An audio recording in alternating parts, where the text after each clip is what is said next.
everybody, it's Christine Barger, and today I'm talking about how to be a ventriloquist. If you're new here, thank you so much for tuning in to my channel. Please hit that subscribe button, turn on notifications so you don't miss any of my how-to videos or any of my ventriloquist videos. Everybody who knows me, I think, knows I'm a ventriloquist. So if you didn't know that, you must not know me. Welcome, welcome. I'm Christine, professional ventriloquist. You may have seen me on Penn & Teller Fool Us with Darlene. She did some mind reading stuff with Carrot Top. I'm also an actress. I have been in the entertainment business since I can pretty much remember, whether it was performing at kids' parties when I was a kid. I moved to Los Angeles from Indiana, and now I work professionally in both social media and in TV and film. And I do live performances as well. And I did the comedy club circuit. So I've done like a ton of different types of jobs in the entertainment industry, everything from performance as a ventriloquist, as an actor. I have been an agent. I have been casting. I've done all sorts of different jobs. And today I'm not going to talk about how to learn technique of ventriloquism. I have videos on that. I can put them in the description. I am not going to talk about how to buy a puppet. I've done a video on that in the description. I can put that there as well. I'm not going to talk about how to make a puppet. I've already done that. I will also put those down below. But today I'm going to talk about what it's like to become a ventriloquist, how to find work, how to find jobs, and what kind of jobs you could do, and how to make a career as a ventriloquist. So if you are brand new to ventriloquism, then I highly recommend getting your act together. And I don't mean get your act together. I mean figure out your act. Literally figure out what is your act, what's your act about, who are your characters in your show. You want to develop your own set. Now, there are different paths you can take if you want to become a ventriloquist that is working on television, like Sherry Lewis with Lamb Chop, or Jeff Dunham's done a couple shows on TV. Both very different. Also, both did stand-up type comedy. She ended up being a kid's entertainer. He ended up being known for not particularly kid-friendly material, kind of edgy comedy stuff with puppets. So, there's different paths you could take.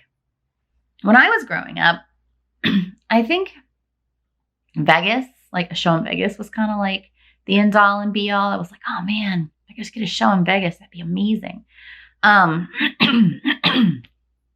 Excuse me. Now I would not want to necessarily have a show in Vegas. That's just not where my path lies that I want to do. You could want to work on cruise ships. You could want to just be a party entertainer for live parties and events. There's lots of different paths you can take. So let's talk about doing live entertainment and parties and cruise ships and shows in theater, a live set ongoing show that's your show, and TV, which would be TV commercials, that sort of thing. So starting out, I would say most people that do magic or ventriloquism or any of those kind of skills generally start out doing small parties. And that's a really great place for you to start out. So you could start out doing kids' parties, doing church events, festivals and fairs at the local level where you can talk to people and they can hire you. You may not get paid your first couple of gigs. You want to try to record those if you can, so you can learn from it and also have some footage to show other people. Say, hey, look, this is what I do. A good way to do that is get on websites that are for booking, like Gig Salad, Gig Masters, any of the, just search how to book a ventriloquist, and you're going to find these different websites. You could have a Yelp for yourself. You could make your own website and promote that.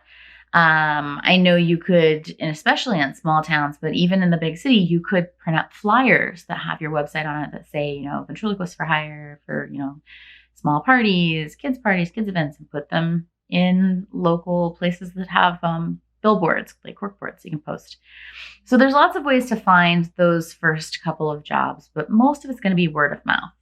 So just put yourself out there. Maybe call up the local, like maybe your church or a local like organization, maybe a YMCA or something like that, and say, hey, I'm a ventriloquist.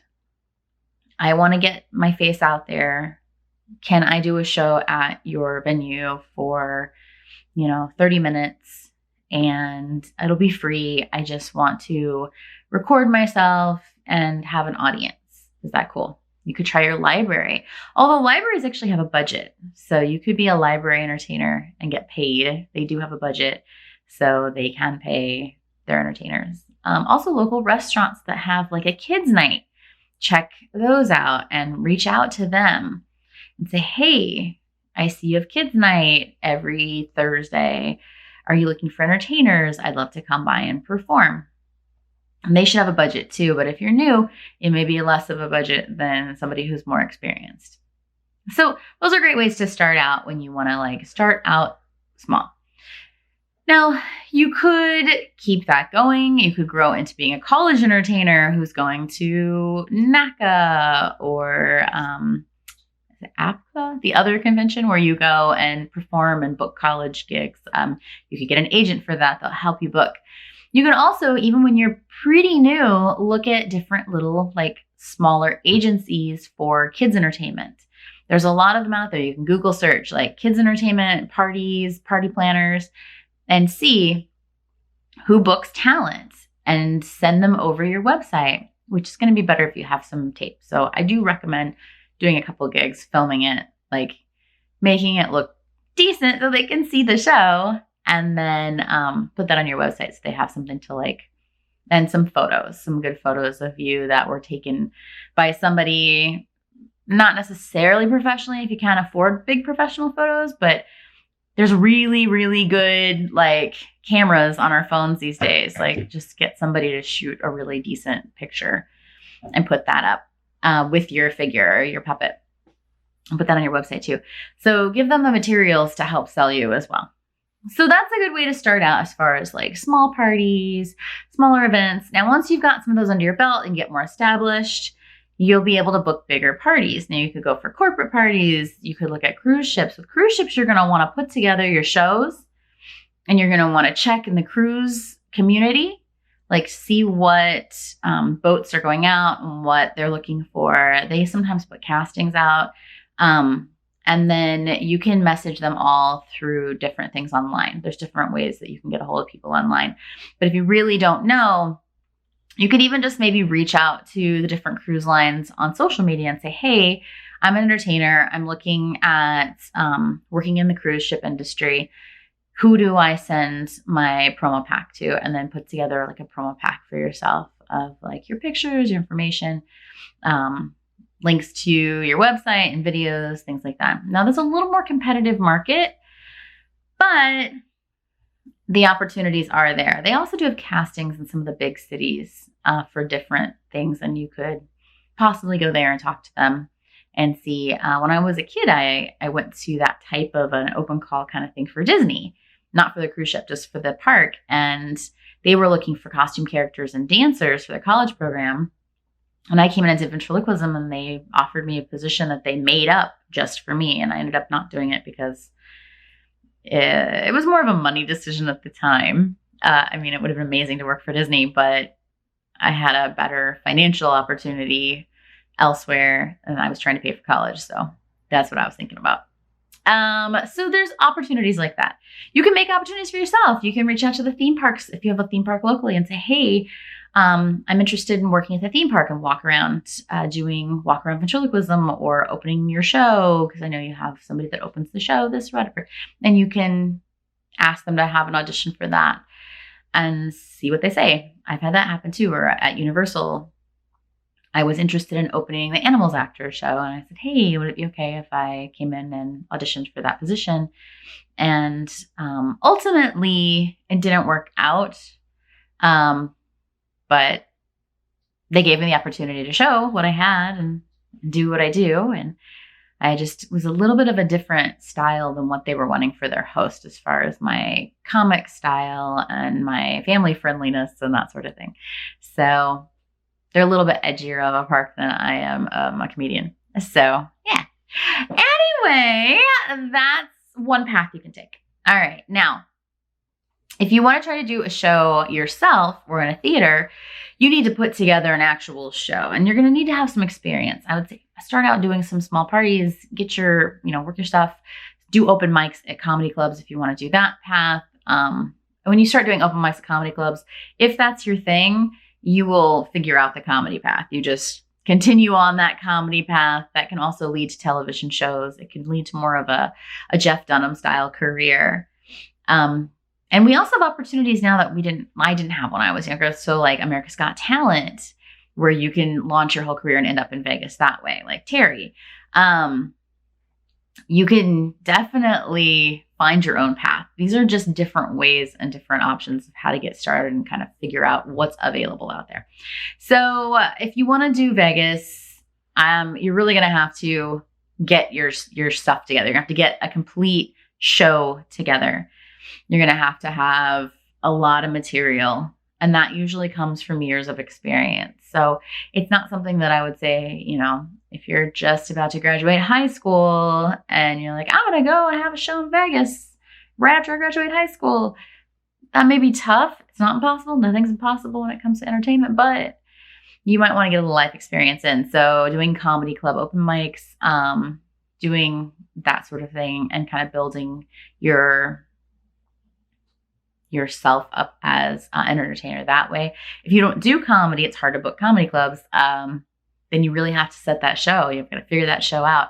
I don't really know a lot of ventriloquists that don't do comedy, but I mean, I guess it's possible. Anything's possible. You could always write your own one-person show and rent a theater and put it up yourself and film it, get reviews, get notoriety that way, invite press to come check it out, get some publicity, keep all your clippings and everything, 'cause it's going to help you like in the future if you need to prove some stuff. You've got your like quotes and stuff from your press about how awesome you are, and you can quote them and pass that information along, which is great. Okay, so we've talked about doing small shows, moving up into bigger shows, corporate, colleges. You can get an agent through that as well, and you can just do a Google search to find agents, but you're going to want to send them over your information, your website, and sell yourself to them as a product, like you're a product to them, and they're going to sell that product or that service to other places. So you really want to make sure that you have your brand figured out and everything. It's like as far as what style you're going to do, who are your characters, what type of content do you do. Make sure you know all of that if you're going to look for an agent. You're going to figure that out. You'll figure it out along the way. Okay, so cruise ships, colleges, corporate, comedy clubs, Vegas. Okay. So that's all like the live venue stuff. One person show. That's all going to come like along the path. Vegas is like a serious show unless you win AGT. Like it's going to take some time to kind of figure that out. You're going to really have to have an established show. Like that's something that if you're just starting out is a goal, but isn't necessarily like where you'll be in 2 months. So I would say start smaller and work your way up. But if you want to do TV and film, that's a whole different ball of wax. So you don't necessarily have to establish yourself as a ventriloquist in order to work in TV and film as a ventriloquist. Heck, half the time I go to auditions, the people who are auditioning don't even do ventriloquism, and they end up doing the voice in post. So TV is a weird market. There are a lot of commercials that come up for ventriloquism. I mean, not a lot, but enough that it's like a thing that I've noticed. Not a whole lot of roles on TV and film are specifically ventriloquists. If you want your own show, though, I would highly recommend creating your own show on YouTube, because YouTube is a very good platform. It's a way to create your own complete like control of your own show, your own thing. And a lot of companies could say, hey, look at this show. We've discovered it on YouTube. It's popular. We want to bring it to our network. So it could go that route. Now, if you just want to move out to LA and pitch your show, that's a very difficult path. It's not impossible. You could do it. If you just want to be an actor that does ventriloquism, like if you just want to like do TV and film, like as like someone else scripted it, you show up, like Soap, for example, or how Sherry had like a lamb chops play along, where we come to play along, and fun things are all we ever do. That was her creation. As far as I know, there's a whole team of people that worked on it though, and it became this huge production, and that's awesome. It's not impossible. Again, it's very hard to get a production going if you're brand new and you don't have any connections in one of the major cities that do TV and film, unless you have a lot of money behind you or producers behind you. It's an interesting path. I wouldn't say that it's going to be an easy path. I think your easiest option would be to create your full show, like I said, online, and then try to sell it that way once you can build an audience, or maybe just leave it online. So those are kind of the big paths of like, how are you going to make a career as a ventriloquist? Now, can you sustain yourself as a ventriloquist without another job? You can. There are people who do. It's a lot of work. It's like saying, can you sustain yourself as just a comedian or as an actor? It's possible. People do. It's very, very, very hard, especially without kind of multiple incomes coming in from around different places. Because as an actor, I get residual checks and I can work as an actor. As a ventriloquist, I do live shows. And as a ventriloquist, I also do social media, which is also part of my acting and part of who I am. So, I have multiple places that income comes from, where if you're not working really hard, that can be difficult. So it's not one of those jobs that's like, a doctor or a lawyer where there's always going to be people who need you. Like, people need doctors. You can get jobs. They're pretty steady income. It's like a 9 to 5. Well, it's more than a 9 to 5, but you know what I mean? Like, it's a job where you have hours and you go into office and you work. Ventriloquism is more along the lines of acting, magic, dancers, singers. You may not know where your next paycheck is coming from. And that isn't something that like may ever go away. Depending on your success level, you may always be concerned about where your next paycheck is coming from. So know that going into this career. This is not one of those careers where you can just count on going into the office every day for the next 30 years till you retire and you've got, health insurance and benefits. Like, it's not that kind of career. It takes a certain personality type to be able to deal with not knowing if you've got enough gigs booked next month to pay the rent or, that sort of thing. So anyway, I just want to put a little realism out there and let you know, like, hey, it's not going to be super easy necessarily. It could be, who knows? Everybody's path is different. But that is hopefully helpful on the different ways you can make money as a ventriloquist, make it a career. And if you want any other information about how to just do ventriloquism or how to buy a puppet or build a puppet or any of that, like I said, check the description below. All right. Well, I want to thank you so much for tuning in. Again, my name is Christine. Thank you. If you're new, hit that subscribe. If you are already a subscriber, thank you so much, fam. And if you guys didn't see on Instagram, I have merch up at Teespring. Teespring? Yeah, I think that's what it's called. Teespring. Why can't I remember the name? Anyway, it's in my Instagram story. Swipe up. It's a Buppets, my hashtag Buppets. It's my hashtag, and it has at Christine Barger on the back. It's really basic, really simple. It's not as strange as the holiday sweaters that we did at Christmas time. So I will be wearing mine and sporting it at VidCon. Yay! And I will hopefully see some of you guys there. If you see me at VidCon, say hello, walk up to me. Let's take a picture, make a video, all that stuff. And again, thanks for watching. Go be a light in the world.